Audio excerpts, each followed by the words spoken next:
It's so much easier to show an image, which is why I could screen share and show you in a few seconds.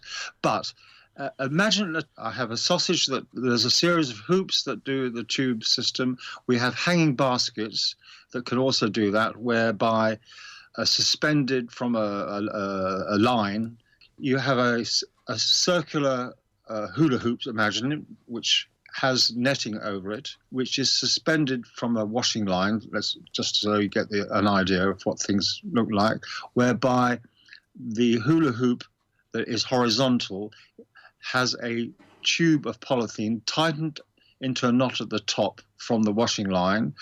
The hula hoop contains black plastic with seawater. The seawater rises, condenses on the sides on the inside of the structure, and then dribbles down past the hula hoop to a knot, causing it to be two V's, a vertical V and an inverted V. So in other words, you're a bit like an egg timer, except it's the reverse.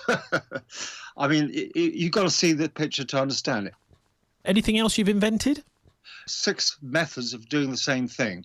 One that's on the ground, one that's suspended, and one that has a great potential that floats on the sea, so that you don't have to need land, and the sun and the wind power the whole system. And it's very simple technology. We call it Keep It Simple and Solar Desalination Systems, KISS systems. Okay. What about on the? I mean, for example, on the land, I can imagine a polytunnel or something a mile long. Yes, indeed.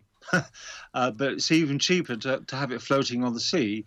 In fact, imagine 2 sausages. This is easy to describe. You have 2 floating sausages, whereby one end of the primary sausage is anchored to a mast. Between the 2 sausages, where they get narrow, is a doughnut to constrict the diameter between the 2 inflated sausages, right? They're constantly inflated by the action of the wind driving an air pump. There's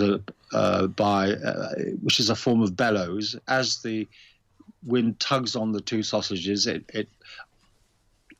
tugs an elastic operated bellows, which pumps air through the whole system, so that the vapor evaporating in the evaporating sausage, which has seawater inside it on the floor, the vapor rises and is pushed through the air through the doughnut into the second sausage. And because there's a pressure release valve at the tail of the second sausage, which is the condensing sausage, the hot vapor is condensed by being in contact with the relatively cold seawater and is sprayed with seawater to keep it cool, also by a pneumatic pump. And everything can be deployed behind a ship to provide desalinated water without any fossil fuel costs or high technology. Well, that's until a trawler comes along and crashes into it. But when you're in the middle of the Pacific and there aren't any trawlers, in a lagoon or wherever it is, where you've got a drought, this is a system that could supply 300 or so people, which is roughly the population of an atoll. Yeah, so in a day, I guess. Yes. I'm just wondering what I was going to ask. What sort of scale of population could one of these support? Well, it's all down to the surface area of the evaporating section. Yeah, but I mean, what's the biggest one you've worked on? No, we did a trial for something that was 50 meters long, with a 25-meter evaporating area, 25 square meter evaporating area. We should, we didn't complete that one because this is still under development, but basically if you have a square meter of evaporative area, black polythene in other words, in a greenhouse, 1 square meter on average will produce 1.5 liters of condensed or distilled water per 24 hours. So you've got 12 hours of sunshine, but in fact there's only about 6 hours, which is when it's powerful enough. But it's sufficient for someone to survive.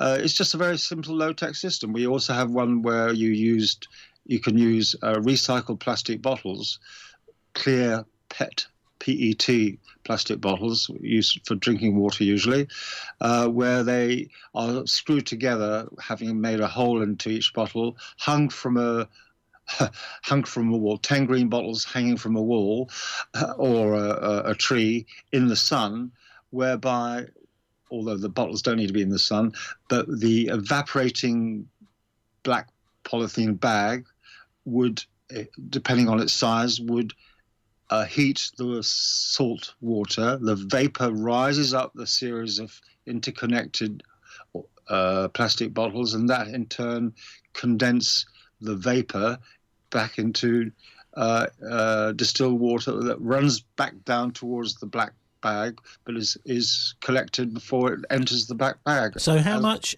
water do people need a day? I suppose most of us just take it for granted, don't we? You know, depending on the climate, you need a gallon a day or 5 litres a day. If it's very hot, you need more. So it's all down to. So you need 4 square meters of black polythene. Yes. Roughly. Yes. And you can have multiple devices or one large device, and I've shown an option depending on your circumstances, whether in an emergency when bottled water is airdropped, you can then turn those empty bottles back into a system for distilling dirty water.